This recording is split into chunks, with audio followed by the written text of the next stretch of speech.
नमस्ते दोस्तों, मैं हूं भरत कुमार और आप सभी का स्वागत है me and my do class के अंदर। आज हम बात कर रहे हैं एक नई वैकेंसी जिसके एग्जाम के लिए फॉर्म आवेदन शुरू हो चुके हैं। और वो वैकेंसी कौन सी है जो हम आप बात कर रहे हैं, तो वो आपके सामने इस तरह से नोटिफिकेशन में पूरी डिटेल यहाँ से हम बात करेंगे कि क्या वैकेंसी, कितने पद है इसमें, किसके लिए है, कब फॉर्म भरा जाएगा और एग्जाम को लेकर। ओके, तो जैसा कि आप यहाँ पे देख रहे हैं जस्ट बिहाइंड मी, केंद्रीय रिजर्व पुलिस बल यानी सीआरपीएफ की ओर से ये वैकेंसी किस के अंतर्गत आ रही है, तो वो यहाँ पे जैसे सीधा सा लिखा हुआ है, जैसे आप यहाँ पे देख रहे हैं।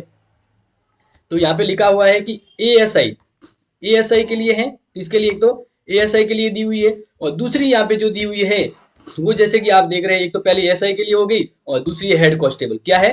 Head constable. तो सीआरपीएफ के द्वारा दो बड़ी वैकेंसियां हैं वो करवाई जा रही है, और इसके आवेदन है वो आज से शुरू हो गए। कब से शुरू हो गए? आज से। ये बहुत ही बड़ी इंपॉर्टेंट अपडेट है।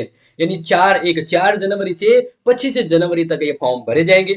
अब बात करते हैं कुछ महत्वपूर्ण अपडेट कि कितने पद हैं, कौन कौन भर सकता है, क्या क्वालिफिकेशन है, शॉर्ट वीडियो में और पूरी डिटेल देखने वाले हैं। तो देखिए, जैसे कि यहाँ पे देखें तो पुरुष और महिला अभ्यर्थियों के लिए अधिसूचित जो रिक्तियां हैं इसके बारे में कहा गया है कि एएसआई के लिए तो जनरल में 58 पद हैं, और हेड कांस्टेबल के लिए जो मंत्रालय के स्तर पर है 532। ये और टोटल जो ये ईडब्ल्यूएस ओबीसी यूएससी एसटी मिलाकर जो एएसआई के लिए 143 पद है, और हेड कांस्टेबल के लिए कितने हैं? 1315 पद है। ओके, और बात करें कि एएसआई का पे लेवल है वो 5 है, यानी इनका जो पेमेंट है वो 29,000 से लेकर 92,300 तक होगा। हेड कांस्टेबल का जो है वो 25,000 से लेकर 81,100 तक का रहेगा।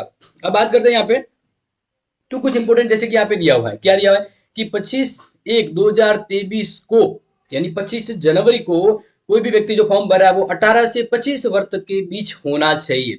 अगर अभ्यर्थी 26/1/2098 से 25/1/2005 के बीच पैदा हुआ है तो नहीं भर सकता। मतलब कहने का सिंपल सा मीनिंग है कि उन्होंने कहा 18 से 25 का होना चाहिए। अब कोई कंफ्यूजन हो तो क्या होगा? तो कंफ्यूजन में कहा गया है कि अगर कोई 26/1/1998 से पूर्व पैदा हुआ है तो वो ये फॉर्म नहीं भर सकता है, या फिर 25/1/2005 के बाद पैदा हुआ है तो वो ये फॉर्म नहीं भर सकता है, क्योंकि वो इस न तो वो मतलब 2005 के बाद इस तारीख को पैदा हो रहा है तो 18 का नहीं होगा, और 98 के पहले अगर वो है पैदा हुआ है तो वो फिर इसके लिए एलिजिबल नहीं होगा, क्योंकि वो 25 से ऊपर चला जाता है।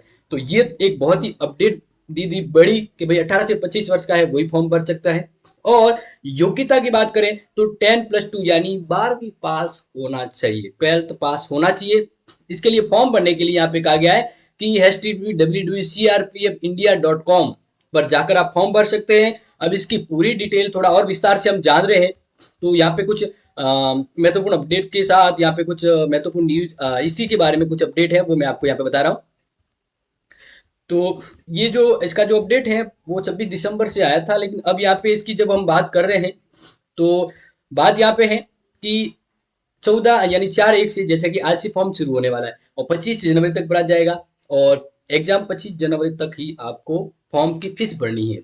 एडमिट कार्ड और एग्जाम कब होंगे, देखिए अभी जैसे मैंने बात करी थी कि आपको यहाँ पे एग्जाम डेट वगैरह पूरी डिटेल यहाँ पे बताने वाला हूँ, तो वही चीज़ है। ये एग्जाम है वो होंगे आपके यहाँ पे दिया है 22 से 28 फरवरी 2023 को होगा, और एडमिट कार्ड कब जारी होंगे, यानी 7 दिन पहले, मतलब 15 फरवरी को एडमिट कार्ड जारी होंगे। और जैसा कि आप यहाँ पे देख ही रहे हैं, आपके सामने यहाँ पर दी हुई है फीस के भाई कितनी फीस भरनी है, कितनी फीस भरनी है, तो देख लीजिए।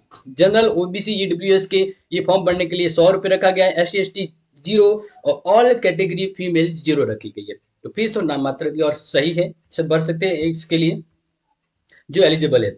और मैक्सिमम एज तो मैंने आपको बता दी है, ठीक है ना। अब यहाँ पे ध्यान रखिएगा कि जो सीआरएफ सब एएसआई है तो वो स्टेनोग्राफर के लिए है, ये ध्यान रखिएगा, और हेड कांस्टेबल जो रूल्स है। अब यहाँ पे अलग अलग बात करें एलिजिबिलिटी की, तो देखिए हेड कांस्टेबल मिनिस्टर लेवल पर जो 1315 वैकेंसी है इसके लिए एलिजिबिलिटी तो 10+2 है, और स्टेनोग्राफ के लिए है तो ध्यान रखिएगा इंग्लिश में उसकी टाइपिंग होनी चाहिए 35 WP पर वर्ड पर मिनट, ठीक है ना। हिंदी में टाइपिंग होनी चाहिए 30 पर वर्ड पर मिनट के लिए।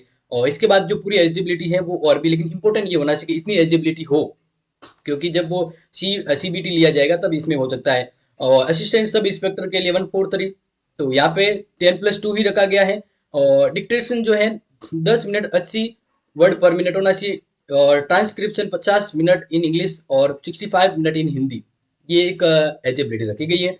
अब यहाँ पे अलग अलग जो मैंने बता दी है, बात करते हैं कि फिजिकल हेल्थ के बारे में, ठीक है ना। तो फिजिकल हेल्थ के बारे में जब बात करें तो यहाँ पे सबसे पहले बात करते हैं स्टेनो और दोनों के लिए।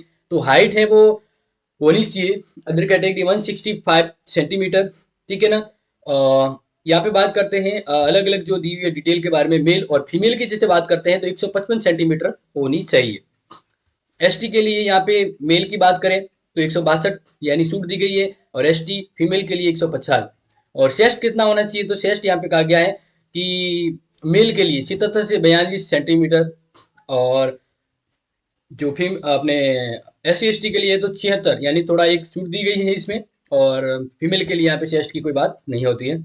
अब फॉर्म भरने के लिए कुछ चीज़ें जो यहाँ पे दी गई है कि आप ये फॉर्म भर सकते हैं, इसके लिए आपको क्या क्या डॉक्यूमेंट की जरूरत पड़ती है, तो वो चीज़ें यहाँ पे दी गई हैं और वो आप देख लीजिएगा। टोटल आईडी प्रूफ है वो होंगे, इसके अलावा 10वीं 12वीं के एप्लिक ये क्या कहते हैं मार्कशीट है, आधार कार्ड है, फोटो साइन वगैरह है जो चीज़ें हैं, और बेसिक डिटेल है वो होनी चाहिए।